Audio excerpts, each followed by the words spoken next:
Women's News embarks on its third decade as the only global nonprofit news organization reporting on the most crucial issues impacting women and girls around the world, so that we may continue to shape how women and girls are represented in the media toward creating a more equitable world that honors, respects, and supports the lives of women and girls by seeking the truth and reporting it, acting independently with accountability and transparency.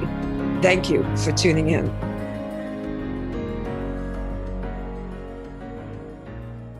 Hello, and welcome to Women's Z News. I am Lori Sokol, the Executive Director and Editor-in-Chief of Women's Z News, and we're very pleased to carry this interview with Sunsara Taylor, who is co-founder of Refuse Fascism, and she made an announcement today regarding a new rally and march that is scheduled for just 11 days from today, on January 22nd.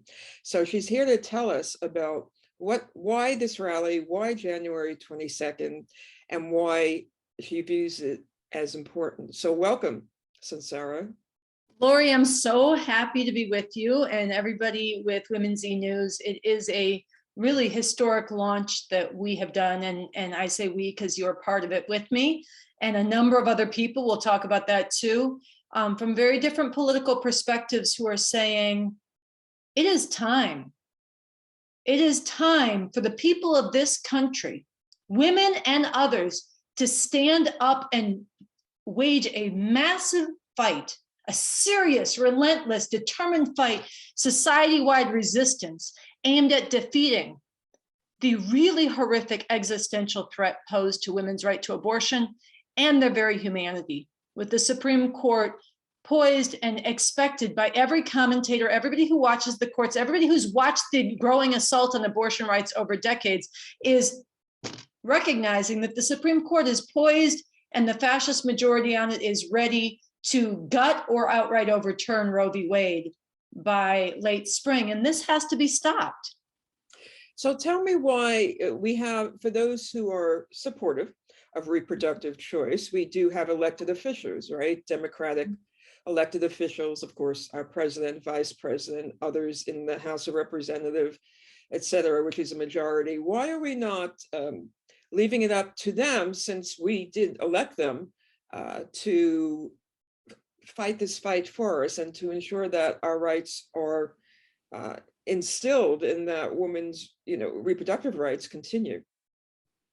Well, I think that by any objective assessment, there has been a complete capitulation on the part of the Democratic Party, and honestly, on the part of the so-called leaders of the so-called pro-choice movement that are slavishly tied to that Democratic Party. Biden himself has never mentioned abortion since he's been in office. He won't use the word. The Democratic Party doesn't want this fight. And I think, honestly, they're terrified of the base of fascists. There's tens of millions of violent fascists. I mean, we saw a year ago the armed insurrection attempt at the Capitol. These are people who largely grew out of, not only, but they have many streams of origin, but one of them is the Christian fascist movement that has been built up over decades, largely in opposition to abortion rights. They harass and target women every day outside the clinics around the country. They've assassinated doctors. They bombed clinics. Just this January 1st, they burned a clinic to the ground in Tennessee. So you have this violent mob that I think the Democrats are afraid of and don't want to have a kind of struggle with. They are also afraid that they don't have the courts anymore. The Supreme Court now has a dominant majority of fascist justice, so-called justices, okay? And so they don't see a means within the regular institutions to stop this. And they're also, the Democratic Party, I believe, is terrified of the base of people that they claim to appeal to. People who are pro-choice, people who are pro-woman, people who recognize that women are not incubators and should not be forced to have children against their will by the state. They're afraid of our side of the social base in this country getting unleashed and in the streets, because, and this is where I will say, there's a very broad unity in this effort that we've just begun, RiseUp4AbortionRights.org. So I'm speaking not for everybody who signed on, but as you know, I'm a communist, a revolutionary. I'm a supporter, a follower of the revolutionary leader, Bob Avakian, who's the architect of a new communism and a revolutionary leader. The fundamental interests of women and of the broad masses of people are actually in opposition to this whole system that the Democratic Party, like the fascist Republicans, for all their differences with each other, they both represent. And so I believe the Democrats are very afraid of the masses of people in this country standing up and struggle, both because they're afraid of the upheaval and what the fascists will bring, but also because they're afraid of the demands for the full liberation of women, getting a hearing, getting backing, getting out there, and the fact that they have no way to realize that under this system. And so I think that paralyzes them. Conversely, I think it would be good for society, and there actually is a fighting chance to defeat this attempt if people act, if people step into the streets. And most fundamentally, I think that as part of that, I'll be fighting for people to come to understand that we need to bring this whole system down and replace it, that there's a better way we could be living, a different system.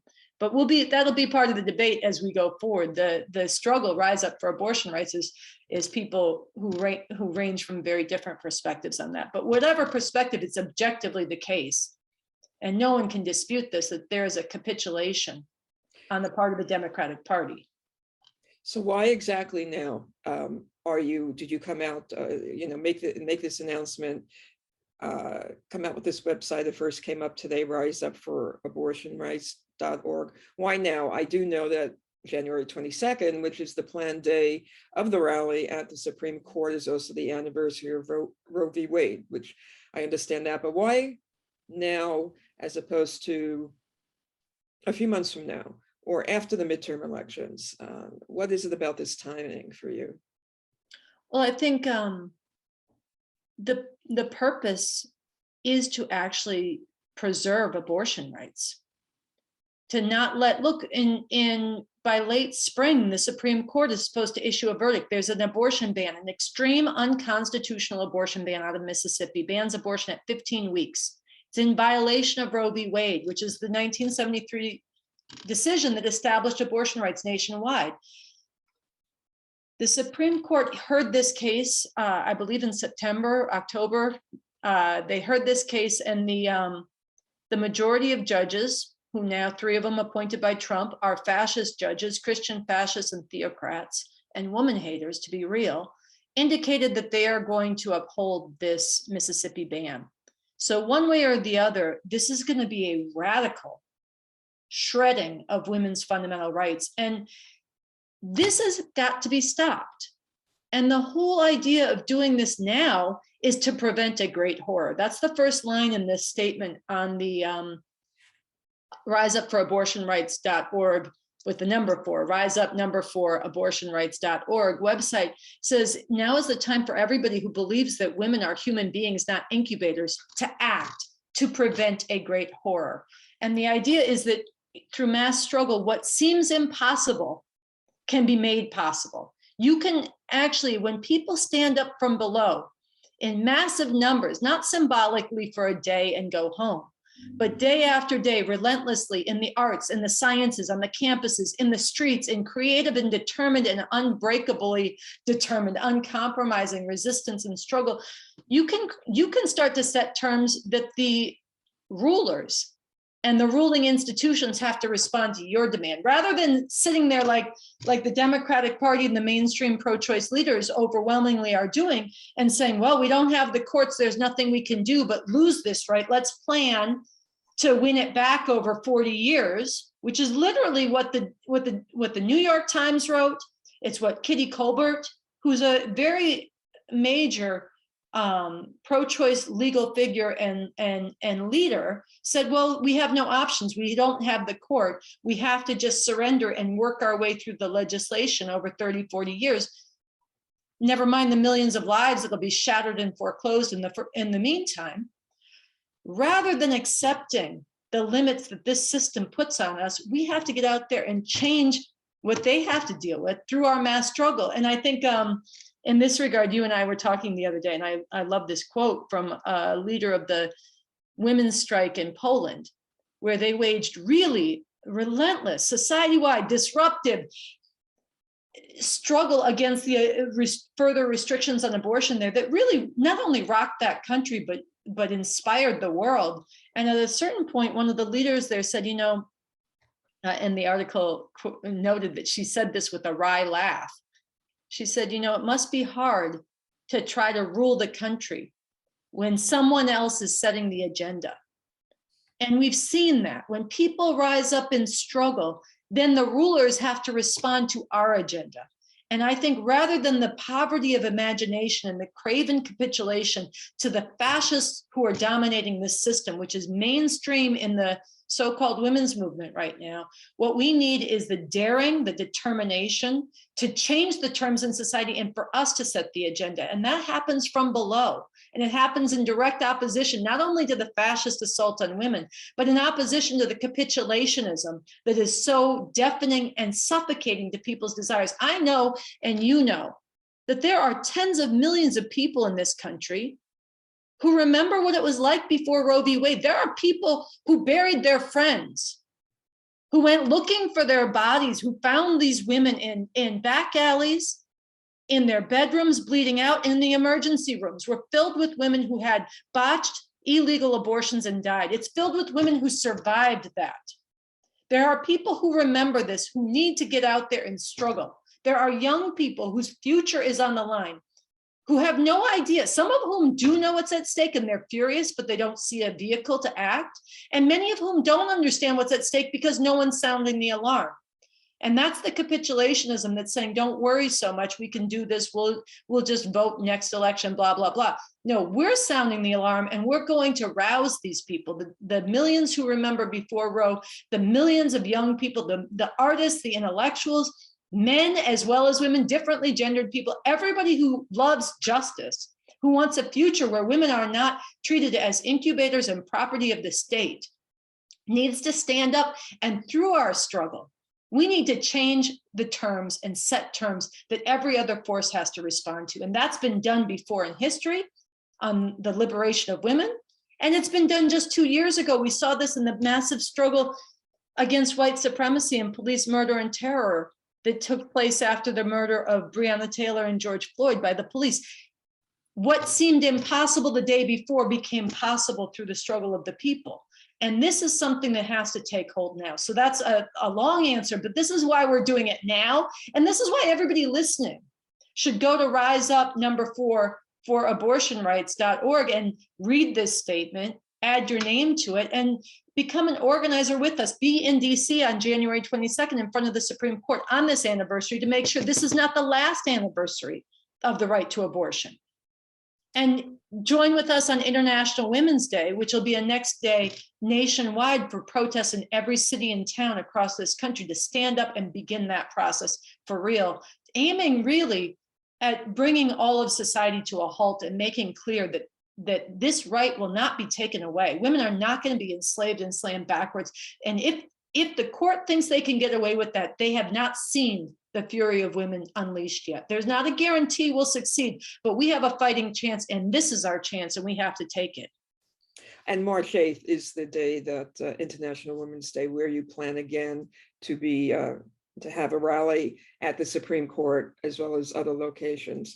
What do you say to people now who, in response to those who understand there's a concern about Roe v. Wade being overturned, people respond, well, there's still the abortion pill and the morning after pill, and people can still travel to a state, like if they're in a state where it is outlawed, right? They can travel to New York or other states where it's codified, right? What do you say to them? They feel there's no need to go out and rally and protest because there are these other options now. Well, I have, it's a great question. I have two things to say. First of all, I think people's sights are so lowered in this society, so low. They're accepting so little. I want to say it is possible to live in a society where women's fundamental rights to abortion and birth control, to control their bodies, their autonomy, their lives, their destinies, is not only guaranteed, but where the ongoing struggle of women to uproot all vestiges of sexism, oppression in the intimate relations, in the broader relations, violence against women, discrimination, the degrading, violent porn that treats women as objects of sexual plunder and mainstreams that. It's possible to live in a society that's uprooting all that. That's possible through an actual revolution. I just think we need to start thinking about real liberation. And the Constitution that Bob Avakian wrote for a new socialist republic in North America, people should read this. It's a liberating document, and it's reality-based of what could happen if we bring down this system of capitalism, imperialism, and replace it. And we're living in a time, which I won't try to talk all about, but it's at revcom.us, the website that I write for. There's a major new work from Bob Avakian on how this is a time when revolution can become possible if it's fought for, precisely because of the profound crisis and the deepening divisions in society and the looming potential of civil war. There is the possibility for something terrible for all of humanity, including for women, but also something truly emancipating. And so we need to lift our sights to a liberated world and what it will take to get there and fight for what we want, not capitulate to what they give us, especially when that's immiseration and slavery. But the second thing I want to say is just very directly to your question, claiming that it doesn't matter for this oppressive state that we live under to take away the legal right of abortion, which is at the heart of whether women are treated as human beings or property. Saying it doesn't matter when the state criminalizes that is delusionally, deadly dangerous. Of course it matters. The abortion pill, people should have access to it, but it is good. It's effective till about 10 weeks into pregnancy. Most women don't know they're pregnant by then. They don't have access to it. And the women who are there's gonna be millions and millions of women, poor women, young women, for whom they don't know how to access that. They can't get it in time. And let's be very clear. If this Christian fascist assault on abortion is allowed to steamroll forward, they are going to criminalize that pill too. They've already put women in prison for miscarriages. This is a make-believe, I just have to say it's bullshit. And it's capitulation to the enslavement of women with a happy face. I am so disgusted by the notion that people would claim to be standing up for women and saying, oh, it doesn't matter that the Supreme Court's ruling, we will always have the abortion pill. You're lying and you're playing with lives. And, you know, people who are caught up in that, it might feel good, it might feel comforting, but shake loose, join the fight to actually defeat this assault. Don't capitulate and try to work within it, because it's, you know, I mean, watch Handmaid's Tale. Yeah, there was still resistance in that society and networks of people in that society, but that's not what you're going for. Let's talk about the petition specifically. I know you have a number of signers and it hasn't even been 24 hours. So if you can tell us who some of those, how many you have and who some of those signers are. Oh yeah, so I don't have a number, and the number is changing today because it's out today. But there's a core group of initiator signers that include myself, yourself, Lori, I'm very proud of that. Merle Hoffman, who is the CEO and founder of Choices Women's Medical Center in Queens. Ruchira Gupta, who is a Emmy award-winning journalist and author and international fighter against sex slavery. Gloria Steinem has signed. Everybody, I would be shocked if anybody watching this channel doesn't know Gloria Steinem, but if you don't, look her up because you'll learn good things. Who is formerly known as Eve Ensler, has signed. Dr. Cornel West. I want to really underscore men need to be part of this too, people of all genders and backgrounds and all of this. Dr. Cornel West, the Christian revolutionary freedom fighter and public intellectual. His name makes me think of Lily Wachowski because Cornell was in The Matrix and Lily is the director and filmmaker of The Matrix, as well as many other, also a writer of many other incredible artistic projects. I can't even, there's just an abundance of beautiful, strong and diverse people, and there needs to be many more. So let's talk specifically so our listeners know exactly what you're planning. So January 22nd, 12 p.m. Eastern Time at the Supreme Court will be the first rally. And then on March 8th, which is International Women's Day, will be the second one. And then what are you planning after that? How do you plan to get people out on the streets in the numbers and in the strength that you're hoping for? Yeah, well, there is a role for everybody, first of all, and there's a need for everybody. Everybody who doesn't want to see women enslaved needs to become part of this fight and bring in your skills, bring in your networks, bring in your time, give your money, your resources. Everybody needs to throw in. We're drawing a line, and you need to say which side are you on. And if you're not standing up for this, you're going along with what is the enslavement of women, which is accelerating towards us. So there's a need and a role for everybody. What we have is a core, a skeleton of a plan to get this going. And that needs to be enriched and built upon by a lot of people joining in. So we're going to have a lot of organizing kits on our website soon. We're going to have people, we want people to form chapters of Rise Up for Abortion Rights, or affiliate your organization. If you already have a network or a group, affiliate with it, endorse and join with us, partner with us. But the core of what we know we're going to do is January 22nd. We want everybody to join us in Washington, D.C. at noon in front of the Supreme Court. This is the anniversary of Roe v. Wade, on the year that it is under the greatest threat it's ever been under. And it's the year we have to stand up. And so this is the time and the place to be to launch this. And this is not just a rally saying we support abortion rights. It is that, but it is announcing to the world that there's a serious force of people calling forward everybody watching in society to join this fight. So the 22nd, be there to make it as powerful as it can be, but also then that's going to be announcing wherever you are. March 8th, start organizing now. And if you're listening now, don't wait till the 22nd of January. Pick a time and a place where you're going to gather where you live on March 8th. Send it in to us at RiseUp4AbortionRights@gmail.com. And we're going to put it on our website. We're going to spread it. We want this to spread all over the country. And there needs to be a lot of things in between. There should be days of theater. You know, maybe across the country in the arts, people do readings for abortion rights, testimonials, or some kind of production on a Monday night when theaters are dark, outdoors in public in safe ways, or online. There should be days of student actions and student walkouts and strikes. There needs to be people organizing in different spheres in different fields in between and sparking off what gets done on January 22nd. And then March 8th, International Women's Day, where there should be protests across the country that really flood the streets. And then from there, like I said, we're going to be holding not only organizing materials on our website and calling for people to join forge chapters, but also we'll be doing organizing conferences. Some hopefully we'll be able to do safely in real life, but some we'll do online, where people come in together and plan out, well, where do we need to go next? What's it going to take to really rock society and create conditions where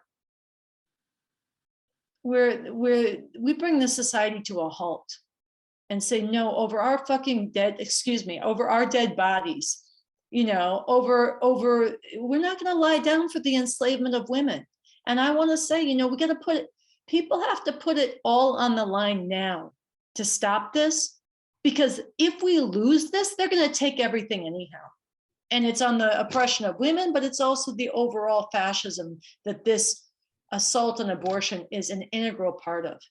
And people need to understand, you know, to take up this fight, you have to just believe women are not incubators. That we're uniting everybody who shares that view to join this fight. But we should also understand that the assault on abortion is connected to the white supremacy that we saw on display in the Trump regime and in that insurrection attempt, in the voter suppression and the really assault on the institutions of bourgeois democracy that we see going on in this country. It's linked to the science denialism that's spreading COVID, that's accelerating the climate destruction. It's linked to all of these things which are bringing a horror to humanity, and letting this assault go down is going to give momentum to all of that. And conversely, standing up against this is going is going to create more air to breathe and more positive dynamics to stand up against the rest of this as well. Well, thank you, Sarah, for all of the information, for telling us the details about January 2nd, and for all those who are interested in attending. I know there's also a petition people can sign. Again, the website is RiseUp4AbortionRights.org. That's the number 4, RiseUp4AbortionRights.org. And thank you for your time. And we wish you a very successful rally on the 22nd. Well, listen, Lori, I'm really glad to make the time and talk with you today and everybody at Women's E-News. And in addition to going to the forum on the Rise Up number 4 for abortionrights.org website, you can sign the statement, and you can also spread it, and you can indicate and click. There's forms for you to click if you want to become an organizer where you are. Please get connected and join with us. And I want to just thank you for your time as well. Well, thank you, Sarah. Thank you for tuning in to the Women's E-News podcast. If you like what you've heard, please subscribe. And to learn more about Women's E-News, please visit us at womensenews.org. It's completely free to subscribe.